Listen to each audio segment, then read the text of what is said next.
Atmosfer dan aura serta raut muka yang sumringah tampak terpancar dari sosok Alex Sandi Ridwan ketika masih dikelilingi oleh puluhan pendukungnya di rumah kediaman ASR.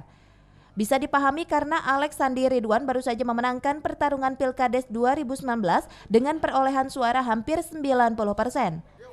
Para pendukung ASR sangat bangga dan bersyukur dengan kemenangan ini, serta berharap dalam menjalankan roda pemerintahan desa, ASR bisa lebih peduli dan memajukan serta mensejahterakan seluruh warga desa Sentul dan mengangkat kaum pengangguran agar bisa terakomodir.